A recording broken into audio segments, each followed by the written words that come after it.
Welcome back to Offroad Gospel.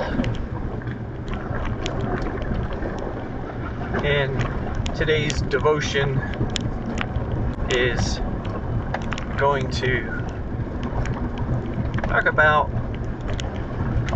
who we are. So let me read you this scripture. Of course, I'm adding it, not reading while I'm driving on an icy, snowy road. Matthew chapter 16, verse 13 from the New Living Translation. When Jesus came to the region of Caesarea Philippi, he asked his disciples, "Who do people say that the Son of Man is?" "Well," they replied, "some say John the Baptist, some say Elijah, and others say Jeremiah or one of the other prophets." Then he asked them, "But who do you say I am?" Simon Peter answered, "You are the Messiah, the Son of the living God." And Jesus replied, "You are blessed, Simon, son of John, because my Father in heaven has revealed this to you. You did not learn this from any human being. Now I say to you that you are Peter, which means rock. Upon this rock I will build my church, and all the powers of hell will not conquer it." So, in this scripture, you have Jesus talking to his disciples. And the first thing he asks them is, "Who do people say I am?" Then he asks, "Who do you think I am?" And so what I want to kind of mention, talk about, address is to determine who Jesus is. There were a lot of questions, but there was only one right answer. And he asked, "Who do people say that I am?" And it listed several different things that people thought, well, Jesus could be this, could be this, could be this person.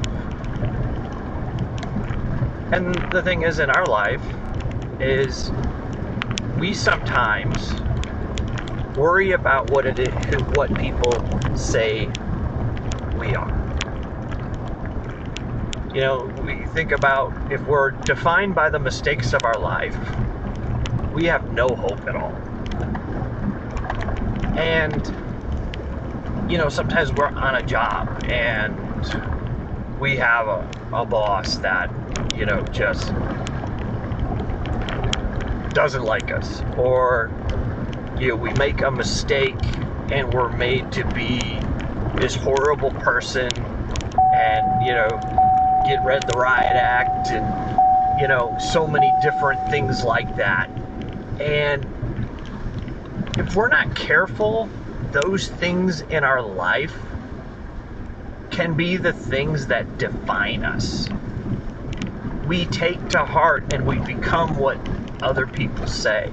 Some people had a, you know, rough childhood where they had parents that, you know, spoke only negative to them and about them and didn't believe they could ever be anything, did their best to just to crush their spirit. And that can be really difficult. It can be extremely hard to overcome those things in our life. But that's the danger of allowing people to say who we are. And then the other part is, he said, "Who do you say that I am?" And even in this, those were the people that were closest to Jesus, spent the most time with him, were around him the most. And while they said some things that probably were accurate, they still didn't know the whole picture. So maybe we need to sometimes think about it like this. Sometimes your own thinking process of who you are can be off. to one extreme or the other. We don't see the whole picture sometimes of who we are. We don't have all the inner workings and details and things like that. So sometimes what we have to do is kind of come to this place that Peter gets to. Because these other answered, and he said, "Thou art the Christ." And Jesus said to him, "Flesh and blood has not said this to you. My Father which is in heaven." Paraphrasing. And what we have to realize is the only way that they knew who Jesus really was is because God told them. He helped them to understand. And the only way you're going to know who you are, truly know who you really are, is by God. Him telling us, showing us.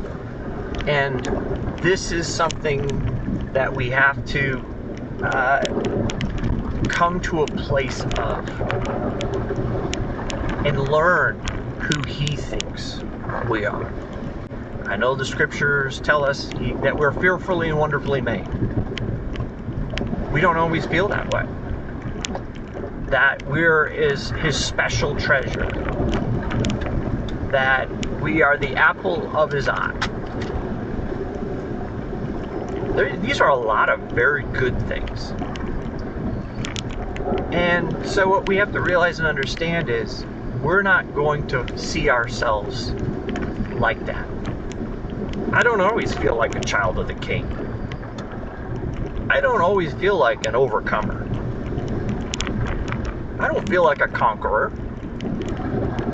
There are days where I lose sight of who Jesus says I am. And so I just want to encourage you today. Don't define yourself by how other people see you. Because they don't always know. And there are sometimes reasons behind people tearing us down. But also be careful with how you define yourself. Because sometimes we start defining ourselves based upon what others have said. Or we overcompensate and try to make ourselves into something more than what we really are. But it's sometimes good to step back, to pray, and say, "Lord, who am I in you? Who am I because of your sacrifice? Who am I because of what you've done for me?"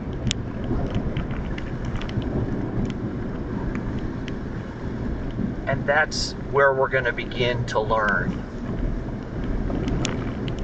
who we really are in Him.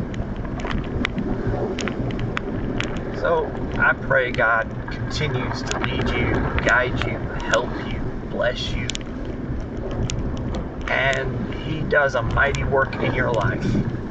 But more than anything, I hope you can come to a place of understanding how much you are loved, how vital you are, that you're a person of great purpose, that you were not a mistake, how your mistakes in your past are not what defines you, but I'm defined by who God says I am. By His love for me. I am who I am because He says so. And what He thinks is far greater than what I could ever think. And it's greater than all of the negative and all of the other nonsense that people have tried to heap upon our lives. God bless you. He loves you. He has greater things for you. Let him define you. God bless.